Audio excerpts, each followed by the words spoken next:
1 2 3 mic check. Yeah, hi, hello, ಎಲ್ಲರೂ ನಮಸ್ಕಾರ. ನಾನು ನಿಮ್ಮ host Aditya K. So welcome back to inside the factory part 2.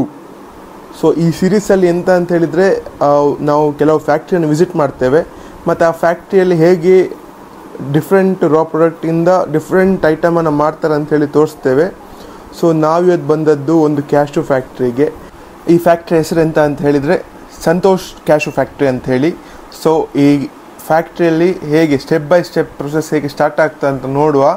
So ಆಗ ಹೇಳಿದಾಗೆ ನಾನು ಬ್ರೀಫಾಗಿ ಹೇಳ್ತೇನೆ, ನಂಗೆ ಫುಲ್ ಅದರ ಬಗ್ಗೆ ಗೊತ್ತಿಲ್ಲ, ಬಟ್ ನನಗೆ ಎಷ್ಟು ಅವರಿಂದ ಗೊತ್ತಾಗ್ತದಂತ ನಾನು ನಿಮಗೆ ಇನ್ಫಾರ್ಮೇಷನ್ ರೀಚ್ ಮಾಡೋಕ್ಕೆ ಟ್ರೈ ಮಾಡ್ತೇನೆ. ಸೊ ಎವ್ರಿ ಫ್ಯಾಕ್ಟ್ರಿ ಇರಲಿ ಎಂಥದೇ ಇರಲಿ, ಅದರ ಫಸ್ಟ್ ಸ್ಟೆಪ್ ಸ್ಟಾರ್ಟ್ ಆಗೋದು ಎಲ್ಲಿಂದ ಅಂದರೆ ಫಸ್ಟ್ ಸ್ಟೆಪ್ ಅಂತ ಹೇಳಿದರೆ ನಾವು ಎಲ್ಲಿ ಹೋಗ್ಬೇಕಂತ ಹೇಳಿದರೆ ಡೈರೆಕ್ಟ್ ಫಾರ್ಮರಿಗೆ ಹೋಗಬೇಕು. ಅಂದರೆ ರಾ ಪ್ರಾಡಕ್ಟ್ ಎಲ್ಲಿಂದ ಪ್ರೊಡ್ಯೂಸ್ ಆಗ್ತದೆ ಅಂಥೇಳಿ. ಸೊ ನಾವು ಹಾಗೆ ಹೋಗ್ಲಿಕ್ಕೆ ಆಗೋದಿಲ್ಲ. ಆದರೆ ಫ್ಯಾಕ್ಟ್ರಿಯಲ್ಲಿ ಫಸ್ಟ್ ಸ್ಟೆಪ್ ಎಂತ ಅಂತ ಹೇಳಿದರೆ ಇನ್ವೆಂಟ್ರಿ. ನಮ್ಗೆ ಗೊತ್ತುಂಟು ಎಂತ ಅಂತ ಹೇಳಿದರೆ ಫಸ್ಟ್ ಸ್ಟೆಪ್ ಸ್ಟಾರ್ಟ್ ಆಗೋದೇ ಇನ್ವೆಂಟ್ರಿ, ಅಂದರೆ ಸ್ಟಾಕ್ ಹೌಸಿಂದ. ಅಂದರೆ ಈ ನಮ್ಮ ರಾ ಪ್ರಾಡಕ್ಟ್ ಆದ ಇದು ಕ್ಯಾಶುವನ್ನು ಅದು ಫುಲ್ ಕವರಲ್ಲಿ ಇರ್ತದೆ, ಅದನ್ನು ಇಲ್ಲಿ ಸ್ಟೋರ್ ಮಾಡಿರ್ತಾರೆ. ಅದಕ್ಕೊಂದು ಸೆಟ್ ಆದ ಟೆಂಪರೇಚರ್ ಇರ್ತದೆ, ಅದು ಹಾಳಾಗದ ಹಾಗೆ. ಸೊ ಇಲ್ಲಿ ಅದನ್ನು ಒಂದು ಸೇಫಾಗಿ ಅದನ್ನು ಸ್ಟೋರ್ ಮಾಡಿರ್ತಾರೆ. ಇದನ್ನು ನೆಕ್ಸ್ಟ್ ಎಂತ ಅಂತ ಹೇಳಿದರೆ ಇದರ ಸ್ಟೆಪ್ 2 ಅಂದರೆ ಎರಡನೇ ಪ್ರೊಸೆಸ್ಸಿಗೆ ಸ್ಟೇಜಿಗೆ ಇಲ್ಲಿಂದ ಟ್ರಾನ್ಸ್ಪೋರ್ಟ್ ಮಾಡ್ತಾರೆ. ಸೊ ಈಗ ನಾವು ಫ್ಯಾಕ್ಟ್ರಿ ಟೂರನ್ನು ಸ್ಟಾರ್ಟ್ ಮಾಡ್ತೀವಿ. ಒಂದು ಸ್ಟಾರ್ಟ್ ಮಾಡಿ ಆಗಿತ್ತು ಆಗಲೇ.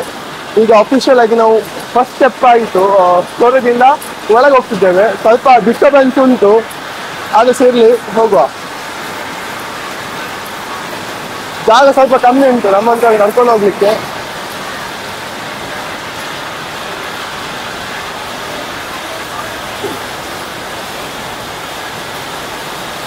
ಸೊ ಕ್ಯಾಶು ಫುಲ್ ಸ್ಟೀಮ್ ಆಗಿ ಇಲ್ಲಿ ಬರ್ತಾ ಉಂಟು ನೋಡಿ. ಸ್ಟೋರೇಜಿಂದ ಕ್ಯಾಶು ಇಲ್ಲಿ ಬಂದು ಸ್ಟೀಮ್ ಆಗ್ತದೆ. ಸ್ಟೀಮ್ ಆಗಿ ಅದು ನೆಕ್ಸ್ಟ್ ಪ್ರೊಸೆಸ್ಗೆ ರೆಡಿ ಆಗ್ತಾ ಉಂಟು. ಈಗ ಸ್ವಲ್ಪ ಜಾಗ ಸ್ವಲ್ಪ ಕಮ್ಮಿ ಉಂಟು, ನನ್ನಂತ ಹೈಟ್ ಇದ್ದರೆ ನಡ್ಕೊಂಡು ಹೋಗಿ ಸ್ವಲ್ಪ ಬಗ್ಗೆ ಎಲ್ಲ ಹೋಗ್ಬೇಕಾಗ್ಬೋದು. ಸೊ ಈ ಮಿಷಿನ್ ಎಂತ ಅಂತ ಹೇಳಿದ್ರೆ ಆ ಕ್ಯಾಶು ಅನ್ನು ಡಿಫ್ರೆಂಟ್ ಸೈಜ್ ಆಗಿ ಅದು ಸಪ್ರೇಟ್ ಮಾಡ್ತದಂತೆ. ಇಲ್ಲಿಂದ ಕ್ಯಾಶು ಡಿಫ್ರೆಂಟ್ ಸೈಜಲ್ಲಿ ಸಪ್ರೇಟ್ ಆಗಿ ಇದ್ರಲ್ಲಿ ಬಂದು ಮೇಲೆ ಹೋಗಿ ನೆಕ್ಸ್ಟ್ ಡೈರೆಕ್ಟ್ ಸ್ಟೀಮರಿಗೆ ಹೋಗ್ತದೆ. ಸ್ಟೀಮರಿಂದ ಅದು ಬಿಸಿಯಾಗಿ ನೆಕ್ಸ್ಟ್ ಅದು ಓಪನ್ ಆಗಲಿ ಹೋಗ್ತದೆ. ಇಲ್ಲಿ ನೋಡ್ಬೋದು ಸ್ವಲ್ಪ ಮ್ಯಾನ್ಯಲ್ ಆಗಿ ಸ್ವಲ್ಪ ಓಪನ್ ಮಾಡ್ತಿದ್ದಾರೆ. ಹಾಗೆ ನಾವು ನೋಡ್ಕೊಂಡು ಹೋದ್ರೆ ಈ ದೊಡ್ಡ ಜಂಬೋ ಸೈಜ್ ಎಲ್ಲ ಆಟೋಮೆಟಿಕ್ ಆಗಿ ಓಪನ್ ಆಗ್ತದೆ. ಆದರೆ ಕೆಲವು ಚಿಕ್ಕ ಚಿಕ್ಕ ಪೀಸ್ ಎಲ್ಲ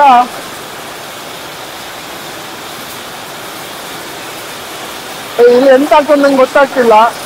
ನಾನು ಆದಷ್ಟು ಟ್ರೈ ಮಾಡ್ತೇನೆ ನಿಮ್ಗೆ ಹೇಳಲಿಕ್ಕೆ.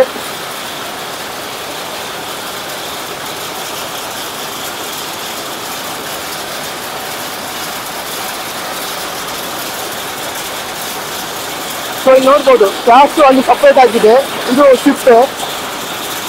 ಮತ್ತೆ ಇಲ್ಲಿ ಎಕ್ಸ್ಟ್ರಾ ಎಂತ ಹೇಳ್ತೀರಿ ವೇಸ್ಟ್ ಅಂತ ಹೇಳ್ಬೋದು.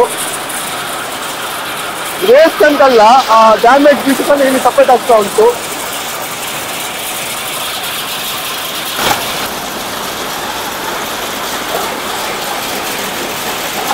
ಸೊ ಇಲ್ಲಿ ಕ್ಯಾಶು ಬಾಯ್ಲ್ ಆದ ಸ್ಟೀಮ್ ಆದ ಕ್ಯಾಶು ಇಲ್ಲಿ ಬಂದು ಹೋಗ್ತಾ ಉಂಟು.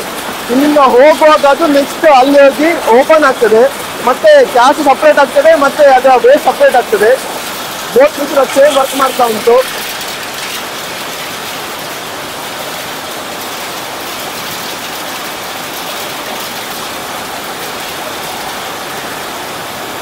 ಯಾರು ಸುಮಾರು ಕಮ್ಮಿ ಉಂಟು ನಡ್ಕೊಂಡು ಹೋಗ್ಲಿಕ್ಕೆ.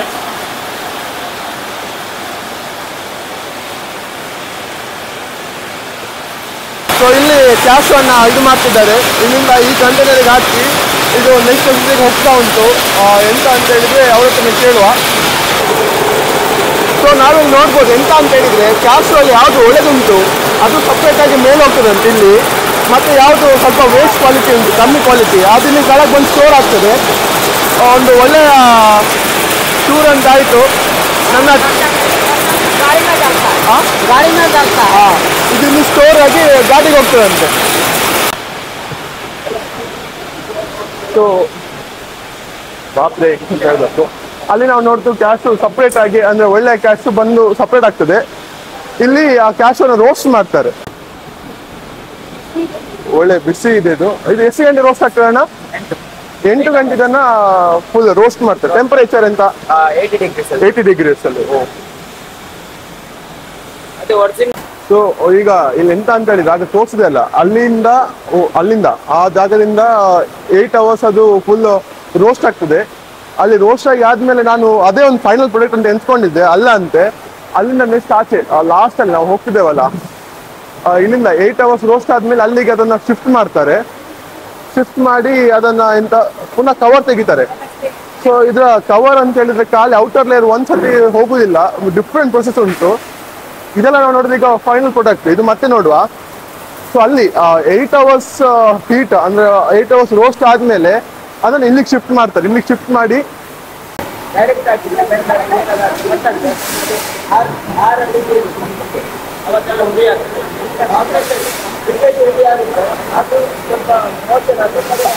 ಸೊ ನಾವಾಗ ಹೇಳಿದಲ್ಲ, ಅಲ್ಲಿ 8 ಅವರ್ಸ್ ರೋಸ್ಟ್ ಆದ್ಮೇಲೆ ಎಂತ ಆಗ್ತದೆ ಅಂತ ಹೇಳಿದ್ರೆ, ಅದು ಇಲ್ಲಿ ಇದು ಕೂಲರ್ ಅಂತೇಳಿ, ಈ ಏರಿಯಾ ಕೂಲರ್.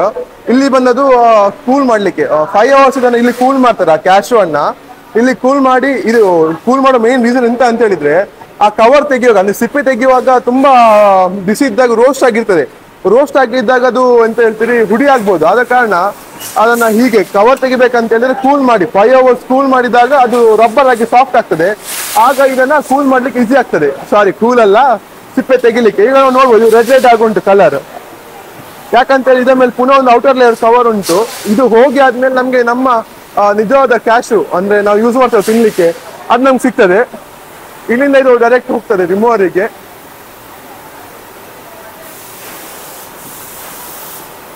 ಕ್ಯಾಶು ಮಾಡುದು ಅಂತ ಹೇಳಿದ್ರೆ ತುಂಬಾ ಸಿಂಪಲ್ ಪ್ರೊಸೆಸ್ ಅಲ್ಲ, ಅದರ ಹಿಂದೆ ಇರುವ ಕಷ್ಟ ನಮ್ಗೆ ಇಲ್ಲಿ ಗೊತ್ತಾಗ್ತದೆ. ಈಗ ನೋಡಿ, ನಾವು ಜಸ್ಟ್ ಒಂದು ಗ್ಲಿಮ್ಸ್ ಅಲ್ಲಿ ನೋಡ್ಲಿಕ್ಕೆ ಹೋದ್ರೆ ತುಂಬಾ ಎಂತ ಮೆಥಡ್ ಉಂಟು. ಅದರಲ್ಲಿ ತುಂಬಾ ಮೆಥಡ್ಸ್ ಉಂಟು, ತುಂಬಾ ವೆರೈಟಿಯಲ್ಲಿ ಉಂಟು. ಕ್ಯಾಶ್ ವಾಶ್ ತುಂಬಾ ವೆರೈಟಿ ನಮ್ಗೆ ಗೊತ್ತುಂಟು. ಇದು ಹಸ್ಕ್ ಅಂತೆ, ಇದನ್ನ ಎಂತದ್ದು ಯೂಸ್ ಮಾಡ್ತಾರೆ ಎಂತ ನಾವು ಕೇಳುವ. ಈ ಹಸ್ಕ್, ಸಾರಿ ಇದು ಹಸ್ಕ್, ಇದು ಸಿಪ್ಪೆ ಅಂತ ಹೇಳ್ಬೋದು ನಾವು. ಸಿಪ್ಪೆ ಹೋಗಿ ಆದ್ಮೇಲೆ ಕ್ಯಾಶು ಹೀಗೆ ಬರ್ತದೆ. ಇದು fine level and top level cash ಅಲ್ಲ ಇದು. ಓಕೆ, ಇಲ್ಲಿ ಸಪ್ರೇಟ್ ಆಗ್ತಾ ಉಂಟು, ನಾವು ನೋಡ್ಬೋದು. ಡಿಫ್ರೆಂಟ್ ಅದರ ಸೈಜ್ ಮೇಲೆ ಅದು ಸಪ್ರೇಟ್ ಆಗ್ತಾ ಉಂಟು. ಇಲ್ಲಿ ಪರ್ಫೆಕ್ಟ್ ಶೇಪ್ ಇರುವ ಕ್ಯಾಶು ಇದು A1 ಕ್ವಾಲಿಟಿ ಅಂತ ಹೇಳ್ಬೋದು. ಅದಾದ್ಮೇಲೆ ಡಿಫ್ರೆಂಟ್ ಸಪ್ರೇಟ್ ಆಗ್ತದೆ. ಇದು ನೋಡುದಂತ ಹೇಳಿದ್ರೆ ಹೀಗೆ ನಮ್ಗೆ ಕಾಣ್ತದೆ. ಸೈಜ್ ಆಗುತ್ತೆ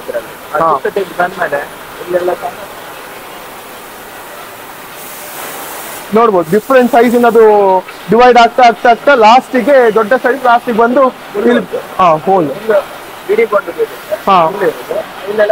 ಪೀಸ್. ಓಕೆ,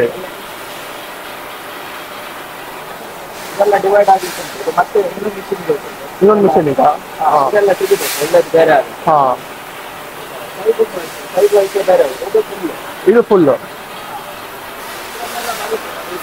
ಸ್ವಲ್ಪ ಹೋಗೋದಿಲ್ಲ ಎಲ್ಲ ಇರುತ್ತೆ. ಇದು ಇನ್ನು ಡಿವೈಡ್ ಆಗುತ್ತೆ. ಇದನ್ನ ಡಿವೈಡ್ ಪುನಃ ಇನ್ನು ಶಾರ್ಟೆಕ್ಸ್ ಅಲ್ಲಿ ಡಿವೈಡ್ ಆಗುತ್ತೆ. ಅಲ್ಲಿಂದ ಬಂದ ಫುಲ್ ಕ್ಯಾಶು ಪುನಃ ಅದನ್ನ ಡಿವೈಡ್ ಆಗ್ತದೆ. ಅಲ್ಲಿ ಡಿವೈಡ್ ಮಾಡಿ ಆದ್ಮೇಲೆ ಎಲ್ಲ ಹಸಿ ಉಂಟು. ಹಸಿ ಉಂಟು. ಓಕೆ, ಇಲ್ಲಿ ಬರುವಾಗ ಅದೆಲ್ಲ ಹೋಗ್ತದೆ. ಕರೆಕ್ಟ್, ಕ್ಲಿಯರ್ ಆಗಿ ನಮ್ಗೆ ಒಳ್ಳೆಯ ಕ್ಯಾಶು ಸಿಗ್ತದೆ. ಅದರ ಎಕ್ಸ್ಟ್ರಾ ಪೀಸಸ್ ಯಾವ್ದು ನಾವು ಇದು ಡ್ಯಾಮೇಜಾ? ಇನ್ನು ಪೆಂಡಿಂಗ್ ಇರುವ ಸಿಪ್ಪೆ ಹೋಗಿಲ್ಲ, ಪೆಂಡಿಂಗ್ ಇರುವ ಇದನ್ನು ಮ್ಯಾನ್ಯುವಲ್ ತೆಗೆಯುದು, ಮ್ಯಾನ್ಯುವಲ್. ಸೊ ಇದಾದ್ಮೇಲೆ ಇದೆಲ್ಲ ಮ್ಯಾನ್ಯುವಲ್ ಆಗಿ ತೆಗಿತಾರೆ.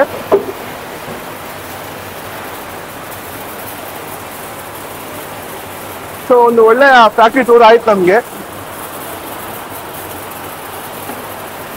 ಇದು ಸೈಜಿಂಗ್ ಮಿಷನ್ ಅಂತೆ. ಇಲ್ಲಿ ಡಿಫ್ರೆಂಟ್ ಸೈಜ್ ಆಗಿ ಇದು ಡಿವೈಡ್ ಆಗ್ತದೆ. ನಾವು ನೋಡ್ಬೋದು ಆಚೆ ಈಚೆ 4 ಡಿಫ್ರೆಂಟ್ ಟೈಪ್ಸ್ ಅಲ್ಲಿ ಕ್ಯಾಶ್ ಅನ್ನ ಸಪ್ರೇಟ್ ಮಾಡ್ತಿದ್ದಾರೆ, ಅದರ ಸೈಜ್ ಮೇಲೆ ಡಿಪೆಂಡ್ ಆಗಿ. ಮತ್ತೆ ಅಲ್ಲಿ ಕ್ಯಾಶ್ ಇದು ಬ್ರೋಕ್ ಅಂತ ಹೇಳುದು ನಾನು, ಡ್ಯಾಮೇಜ್ ಪೀಸ್ ಅಂತ ಅಲ್ಲ, ತುಂಡಾಗಿರ್ತಲ್ಲ ಅದನ್ನ ಸಪ್ರೇಟ್ ಆಗಿ ಇಟ್ಟಿದ್ದಾರೆ. ಇದು ದೊಡ್ಡದು, ಇದಕ್ಕಿಂತ ದೊಡ್ಡ ಬೇರೆ ಇರುತ್ತೆ. ಇದಕ್ಕಿಂತ ಮತ್ತೆ ಪೀಸ್ ಎಲ್ಲ ಇರುತ್ತೆ. ಮತ್ತೆ ಸ್ವಲ್ಪ ಕಲರ್ ಚೇಂಜಸ್. ಇದು ಎಂತ ಅಂತ ಹೇಳಿದ್ರೆ ಡಿಫ್ರೆಂಟ್ ಆಗಿ ಗ್ರೇಡಿಂಗ್ ಅಂದ್ರೆ ಶೇಪ್ ಮೇಲೆ ಅದನ್ನ ಸಪ್ರೇಟ್ ಮಾಡ್ತಾರೆ. ಫುಲ್ ಸೈಜ್ ಇರ್ಬೋದು, ಮತ್ತೆ ಹಾಫ್, ಹಾಗೆ ಅದರಲ್ಲಿ ಚಿಕ್ಕ ಚಿಕ್ಕ ಬ್ರೋಕನ್, ಬೇಬಿ ಅಂತೇಳಿ ಡಿಫ್ರೆಂಟ್ ಆಗಿ ಅದನ್ನು ಸಪ್ರೇಟ್ ಮಾಡಿ ಇದನ್ನ ಇಲ್ಲಿ ಇಡ್ತಾರೆ. ಸೊ ಇದ್ರಲ್ಲಿ ಮೇನ್ ಎಂತ ಅಂತ ಹೇಳಿದ್ರೆ ನಮ್ಮ ಮೇನ್ ಫುಲ್ ಕ್ಯಾಶು ಅದನ್ನ ಮೇಲೆ ಪ್ಯಾಕಿಂಗ್ ತಗೊಂಡು ಹೋಗಿದ್ದಾರೆ. ಅಲ್ಲಿ ಹೋಗುವ ಬನ್ನಿ. ಸೊ ಇದು ಪ್ಯಾಕಿಂಗ್ ಏರಿಯಾ, ಡಿಫ್ರೆಂಟ್ ವೆಯ್ಟ್ ಮೇಲೆ ಇದನ್ನ ಪ್ಯಾಕಿಂಗ್ ಮಾಡ್ತಿದ್ದಾರೆ. ಇಲ್ಲಿ ನೋಡ್ಬೋದು ಫುಲ್ ಸೀಲ್ ಆಗಿ ಇದನ್ನ ಹೋಮ್ ಸೇಲಿಗೆ ರೆಡಿ ಇಟ್ಟಿದ್ದಾರೆ. ನೆಕ್ಸ್ಟ್ ಎಂತ ಒಂದು ನೋಡುವ. ನಂಗೆ ಇದನ್ನು ನೋಡಿ ನಾನು ಯಾವುದು ಹಿಸ್ಟ್ರಿ ಟಿವಿ 18 ನಂಗೆ ನೆನಪಾಯಿತು. ಯಾಕಂದ್ರೆ ಹಿಸ್ಟ್ರಿ ಟಿವಿ 18 ಹೀಗೆ ಒಂದು ಒಂದು ಎಂತ ಅಂತ ಹೇಳಿದ್ರೆ ಫುಡ್ ಟೆಕ್ ಅಂತ ಒಂದು ಇದು ಬರ್ತಿತ್ತು. ಎಂತ ಅಂತ ಹೇಳಿ ಫುಡ್ ಟೆಕ್ ಅಂತ ಒಂದು ಚಾನಲ್ ಅಲ್ಲ, ಫುಡ್ ಟೆಕ್ ಅಂತ ಒಂದು ಶೋ. ಅದ್ರಲ್ಲಿ ಹೀಗೆ ಅವರು ಡಿಫ್ರೆಂಟ್ ಫುಡ್, ಅದು ಬೇಸಿಕ್ಲಿ ಇದ್ದದ್ದು ಅಮೇರಿಕಾದದು, ಅಲ್ಲಿ ಹೇಗೆ ಒಂದು ಫುಡ್ ಸ್ಟಾರ್ಟ್ ಆಗ್ತದೆ ಮತ್ತೆ ಫುಲ್ ಹೇಗೆ ಪ್ಯಾಕಿಂಗ್ ಆಗ್ತದೆ ಅಂತೇಳಿ ತೋರಿಸ್ತಿದ್ರು. ಸೊ ನಂಗೆ ಸ್ವಲ್ಪ ಹಾಗೆ ಫೀಲ್ ಬರ್ತಾ ಉಂಟು. ಇರಲಿ ನೋಡುವ. ಈಗ ನಾವು ಸ್ಟಾರ್ಟಿಂಗ್ ನೋಡ್ಲಿಕ್ಕೆ ಆಗುದಿಲ್ಲ, ಕಟ್ಟಿಂಗ್ ನಾವು ನೋಡಲಿಲ್ಲ. ಇಲ್ಲಿ ಫ್ಯಾಕ್ಟ್ರಿಯಲ್ಲಿ ಹೇಗೆ ಕೆಲಸ ಆಗ್ತದೆ ನೋಡಿದ್ದೇವೆ. ಫುಲ್ ಆಯಿತು, ಲಾಸ್ಟಿಗೆ ಒಂದು ಪ್ಯಾಕಿಂಗ್ ಬಂದಿದ್ದೇವೆ, ಅದೊಂದು ಮುಗಿಸಿ ನಾವು ಹೋಗುವ. ಸೊ ನಾವಿದು ನೋಡ್ಬೋದು ಡಿಫ್ರೆಂಟ್ ಗ್ರೇಡಿಂಗ್ ಅಂತೇಳಿ. ಇದು ಕ್ಯಾಶ್ಯೂವನ್ನು ಕೈಯಲ್ಲೇ ಮಿಷಿನಿಂದ ಬಂದಾದ್ಮೇಲೆ ಇದನ್ನು ಡಿಫ್ರೆಂಟ್ ಗ್ರೇಡಿಂಗ್ ಅಂತೇಳಿ ಮಾಡ್ತಾರೆ. ನೋಡ್ಬೋದು ಒಂದೊಂದಕ್ಕಿಂತ ಡಿಫ್ರೆಂಟ್ ಆಗಿ ಉಂಟು. ನಿಯರ್ಲಿ 50 ಅಂದರೆ 50 ಟೈಪ್ ಗ್ರೇಡಿಂಗ್ ಖಾಲಿ ಕೈಯಲ್ಲೇ ಹೆಕ್ಕಿ ಮಾಡ್ತಾರೆ. ಇಲ್ಲಿ ಸಹ ನೋಡ್ಬೋದು. ನನಗೆ ಶಾಕ್ ಆಯ್ತು. ಎಂತ ಅಂತ ಹೇಳಿದರೆ, ನಾವು ಎಂತ ಯೋಚನೆ ಮಾಡ್ತಿತ್ತು ಅಂತ ಹೇಳಿದರೆ ಮಿಷನ್ ಮಾಡಿದ್ದು ಪರ್ಫೆಕ್ಟ್ ಅಂತೇಳಿ. ಆದರೆ ಮಿಷನ್ ಮಾಡಿದ್ದನ್ನು ಪುನಃ 60 ಡಿಫ್ರೆಂಟ್ ಇದರಲ್ಲಿ ನಾವು ಹ್ಯೂಮನ್ಸ್ ಸಪ್ರೇಟ್ ಮಾಡ್ತಿದ್ದೇವೆ ಅಂತ ಹೇಳಿದರೆ ನಮ್ಮ ವ್ಯಾಲ್ಯೂ ನಾವೇ ಗೊತ್ತು ಮಾಡ್ಕೊಳ್ಬೇಕು.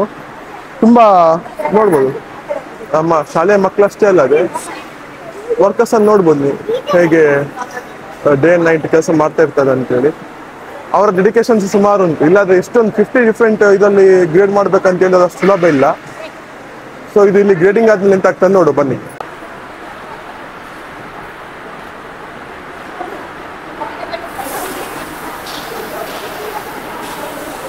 ನಾವಿಲ್ಲಿ ನೋಡ್ಬೋದು ಕೈಯಲ್ಲೇ ಕ್ಯಾಶ್ಯೂವನ್ನು ತುಂಬ ವೆರೈಟಿಯಾಗಿ ಅದನ್ನು ಗ್ರೇಡಿಂಗ್ ಮಾಡ್ತಿದ್ದಾರೆ. ಅದರ ಸೈಜ್ ಮೇಲೆ ಅದನ್ನು ಸಪ್ರೇಟ್ ಮಾಡ್ತಿದ್ದಾರೆ. ಅವ್ರ ಡೆಡಿಕೇಶನ್ ನಾವು ತುಂಬ ಮೆಚ್ಚಬೇಕು. ಯಾಕಂತ ಹೇಳಿದ್ರೆ ಇಷ್ಟೊಂದು ಚಿಕ್ಕ ಚಿಕ್ಕ ಪೀಸ್ ಅಂತ ಸಪ್ರೇಟ್ ಮಾಡ್ಬೇಕಂತ ಹೇಳಿದ್ರೆ ತುಂಬ ಲೆವೆಲ್ ಆಫ್ ಪೇಷನ್ಸ್ ಬೇಕು. ಸೊ ನಾವೀಗ ಸಪ್ರೇಟ್ ಮಾಡೋದು ಹೇಗೆ ಎಂತೆಲ್ಲ ನೋಡಿ ಆಯಿತು. ಈಗ ನಾವು ಬಂದಿದ್ದು ಪ್ಯಾಕಿಂಗಿಗೆ. ಪ್ಯಾಕೇಜ್ ಎಂತ ಆಗ್ತದೆ ನೋಡುವ.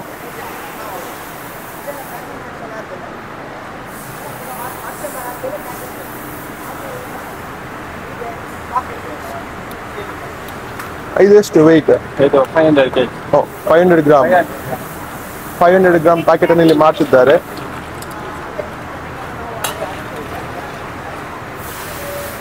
ಡಿಫ್ರೆಂಟ್ ವೇಟ್ ಮೇಲೆ ಅದನ್ನು ಪ್ಯಾಕಿಂಗ್ ಮಾಡ್ತಾರೆ. ನಾವು ಇಲ್ಲಿ ಈಗ ವ್ಯಾಕ್ಯೂಮ್ ಪ್ಯಾಕ್ ಅಂತ ನೋಡ್ಬೋದು. ಇದು ಹೋಲ್ಸೇಲ್ ಹೋಗುವಂಥದ್ದು. ಅದು ದೊಡ್ಡ ದೊಡ್ಡ ಬಾಕ್ಸಲ್ಲಿ ಬಿಗ್ ಬೈಯರ್ಸ್ಗೋಸ್ಕರ. ಹೀಗೆ 500 ಗ್ರಾಮಿಂದ ಹಿಡಿದು ಎಷ್ಟೋ ಕೆಜಿ ತನಕ ಇಲ್ಲಿ ಪ್ಯಾಕಿಂಗ್ ಆಗ್ತದೆ. ಆಗ ನಾನು ಹೇಳಿದೆ ಅಲ್ಲಿ ಹಸ್ಕ್ ಅಂತೇಳಿ, ಅದನ್ನು ಇಲ್ಲಿ ಪ್ರೊಸೆಸ್ ಮಾಡ್ತಿದ್ದಾರೆ. ನಂಗೆ ಇದು ಹತ್ರ ಹೋಗ್ಲಿಕ್ಕೆ ಆಗ್ತಿಲ್ಲ, ಯಾಕಂದ್ರೆ ಮಾಸ್ಕ್ ಇಲ್ಲ. ನಾವು ನೋಡ್ಬೋದು ಫುಲ್ ಧೂಳು ಈಗ ರಕ್ತ ಉಂಟು, ಆದ ಕಾರಣ ಹತ್ರ ಹೋಗ್ಲಿಕ್ಕೆ ನಂಗೆ ಆಗ್ತಿಲ್ಲ. ಸ್ವಲ್ಪ ಅಲ್ಲಿ ಸ್ವಲ್ಪ ಡಸ್ಟ್ ಉಂಟು, ಆದ ಕಾರಣ ಆಚೆ ಹೋಗುದಿಲ್ಲ. ನಾವು ಈಚೆ ಹೋಗುವ.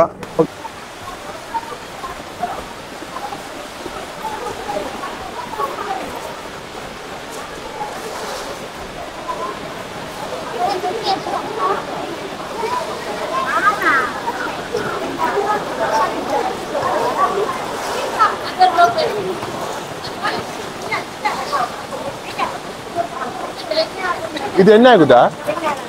ಸೊ ಈಗ ನೋಡ್ತಿದಾರಲ್ಲ ಮಕ್ಕಳು, ಇಲ್ಲಿಂದ ಕೆಳಗಿಂದ ಫುಲ್ ಮೇಲೆ ಹೋಗ್ತದೆ.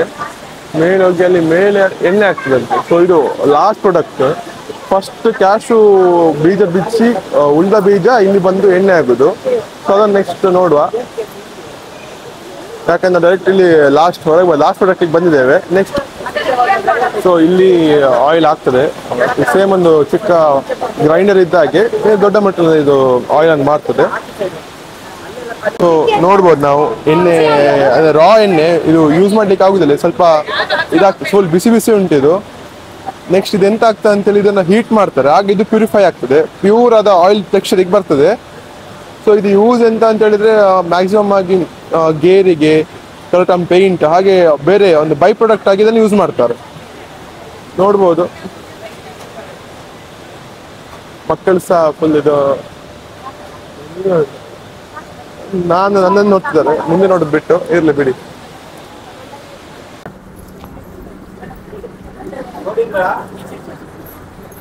ನೋಡಿದ್ರಾ?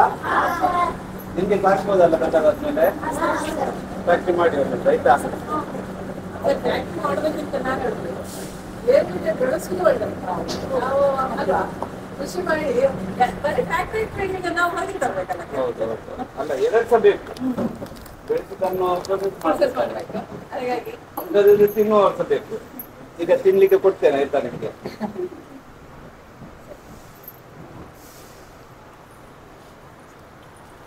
ಇವತ್ತು ನಮ್ಮ ಕಳತ್ತೂರು ಶ್ರೀಯಣ್ಣ ಹಿರಿಯ ಪ್ರಾಥಮಿಕ ಶಾಲೆ ಕಳತ್ತೂರು ಇಲ್ಲಿಂದ ಎಲ್ಲ ಮಕ್ಕಳು ಪ್ರವಾಸಕ್ಕೆ ಬಂದಿದ್ದೇವೆ. ಒಟ್ಟಿಗೆ ಅಂದರೆ ಸಂತೋಷ್ ಗೇರು ಬೀಜ ಫ್ಯಾಕ್ಟ್ರಿ.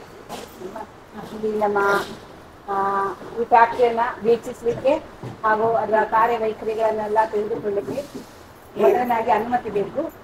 ಅಂತ ಅನುಮತಿಯನ್ನು ನೀಡಿದ್ದಕ್ಕೆ ನಮ್ಮ ಇಲ್ಲಿಯ ಯಜಮಾನರಾದಂತಹ ಈ ಸಂತೋಷ್ ಅವರಿಗೆ ಎಲ್ಲರ ಪರವಾಗಿ, ಸಂಚಾಲಕರ ಪರವಾಗಿ, ಎಲ್ಲ ಮಕ್ಕಳು, ಮಕ್ಕಳ ಹೆತ್ತವರು ಹಾಗೆ ನಮ್ಮೆಲ್ಲರ ಪರವಾಗಿ ನಮ್ಮ ಹಾರ್ದಿಕವಾದಂತಹ ಧನ್ಯವಾದವನ್ನು ಅರ್ಪಿಸ್ತೇವೆ. ಹಾಗೆ ನಮಗೆ ಎಲ್ಲ ವಿಭಾಗದ ಅದರಲ್ಲಿ ಮ್ಯಾನುಫ್ಯಾಕ್ಚರ್ ಆಗಲಿ, ಗೋಡೌನ್ ಆಗಲಿ, ಅಲ್ಲಿಂದ ಪ್ರೊಸೆಸ್ ಎಲ್ಲ ಹೇಗೆ ಮಾಡೋದು, ಅಲ್ಲಿಂದ ಆ ವೇಸ್ಟೇಜ್ಗಳನ್ನ ಹೇಗೆ ಮಾಡ್ತಾರೆ, ಎಣ್ಣೆ ಹೇಗೆ ಮಾಡೋದು, ಅದೆಲ್ಲವನ್ನ ತುಂಬ ಚೆನ್ನಾಗಿ ವಿವರಿಸಿದ್ದಾರೆ ಶ್ರೀಯುತ ರಂಜಿತ್ ಅವರು.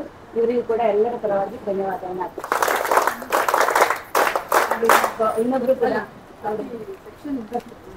ಈ ಸೆಕ್ಷನ್ ವೈಸ್ ನಮಗೆ ವಿವರಿಸಿದ್ದಾರೆ ಸೂಪರ್ವೈಸರ್ ಸೂರಜ್ ಅಂತ. ಅವರಿಗೂ ಹಾಗೂ ಅನುವು ಮಾಡಿಕೊಂಡ ಎಲ್ಲ ಇಲ್ಲಿ ಎಲ್ಲ ಸಿಬ್ಬಂದಿ ವರ್ಗಕ್ಕೂ ಕೂಡ ಎಲ್ಲರ ಪರವಾಗಿ ನಾವು ಧನ್ಯವಾದವನ್ನು ಒಳ್ಳೆ ಮಾಡಿ ಕಲಿಬೇಕಾಯ್ತಾ. ಯಾವ ಕ್ಲಾಸ್ ಎಲ್ಲ? 4, 5, 6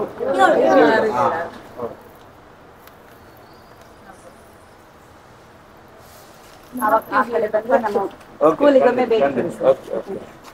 ಮೇಡಮ್ ಒಂದು ಇದಿದೆ, ಈಗ ಒಂದು ಪ್ರಥಮೋತ್ಸವ ಕಾರ್ಯಕ್ರಮ ಉಂಟು. ನಾವು ನಿಮಗೆ ಫೋನ್ ಮಾಡಿ ಹೇಳ್ತೇವೆ, ಬರ್ಬೇಕಾ ಕಾರ್ಯಕ್ರಮ? ಮಕ್ಕಳಿಗೆ ಸರಿ, ಹೇಳಿ ಹೇಳಿ.